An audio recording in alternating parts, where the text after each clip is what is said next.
इतिहास में सबसे ज्यादा नफरत झेलने वाले दो धर्म, हिंदू और यहूदी।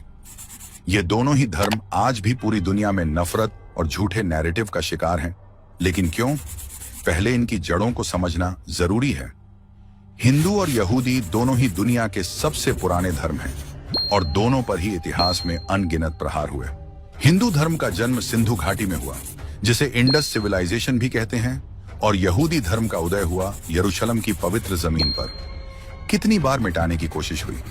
56 ईसा पूर्व से 1948 तक यहूदियों को कभी बेबीलोन, कभी रोम, तो कभी यूरोप ने रौंदा। दूसरे विश्व युद्ध में जर्मनी में हिटलर ने होलोकॉस्ट करके 60 लाख यहूदियों का नरसंहार किया। 1000 ईस्वी में मोहम्मद गजनवी से शुरू हुआ हिंदुओं पर आक्रमण। फिर कभी मुगल, तो 1947 तक ब्रिटिश ने कुचला। यहूदियों के साथ नाजी होलोकॉस्ट हुआ। उनकी नस्लें ही खत्म करने की कोशिश की गई, मंदिर तोड़े गए। तो वहीं हिंदुओं ने धार्मिक यातना से भरा मुगलिया आक्रांता शासन झेला। अपनी संस्कृति, अपने ऐतिहासिक मंदिर उजड़ते हुए देखे। दोनों को एक ही साल के अंतर में आजादी मिली और उन्होंने कॉमन विचारधारा के साथ अपने अपने राष्ट्र का निर्माण किया।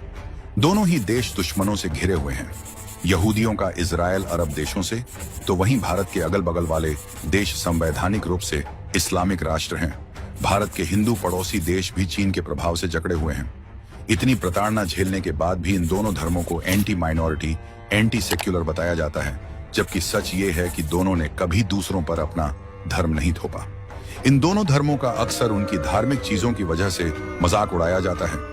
हिंदुओं का कभी तिलक धोती या गौ माता की पूजा को लेकर, तो वहीं यहूदी को भी उनकी धार्मिक प्रैक्टिस, कोशर या धार्मिक मान्यता पर भद्दे मजाक किए जाते हैं। इन पर धर्मांतरण की कोशिश प्राचीन काल से हो रही है। आज इन दोनों धर्मों के खिलाफ दुनिया में भारी नफरत फैल रही है। उसकी वजह यह है कि ये दोनों धर्म आक्रांताओं के सामने झुके नहीं, क्रूरता से डरकर अपने धर्म बदले नहीं। ये प्रताड़ना, प्रहार सहकर भी अडिग रहे हैं। एक तरफ भारत ने गजनवी से लेकर औरंगजेबी मुगलिया शासन देखा, दूसरी ओर यहूदी होलोकॉस्ट जैसे मानव इतिहास की सबसे क्रूर सजा। ये सब सहकर यहूदी और हिंदू खत्म नहीं हुए, और कुछ लोगों को यही बात चुभती है कि इनकी मान्यता, इनका धर्म अब भी क्यों बरकरार है, और इसी के कारण यहूदी और हिंदुओं के प्रति नफरत और बढ़ी है। आज भी हिंदू और यहूदी को पकड़कर मारा जाता है। कभी अमेरिका में इजराइल एम्बेसी पर अटैक, तो वहीं पाकिस्तान और बांग्लादेश में हिंदुओं पर क्रूरता और धर्मांतरण का दबाव, बावजूद इन्हें ही हिंसक बताया जाता है। पश्चिमी देशों की बड़ी बड़ी यूनिवर्सिटी भी हिंदू यहूदियों को गलत साबित करने का कोई मौका नहीं छोड़ते। हार्वर्ड जैसी यूनिवर्सिटी फिलिस्तीन के पाले हुए आतंकी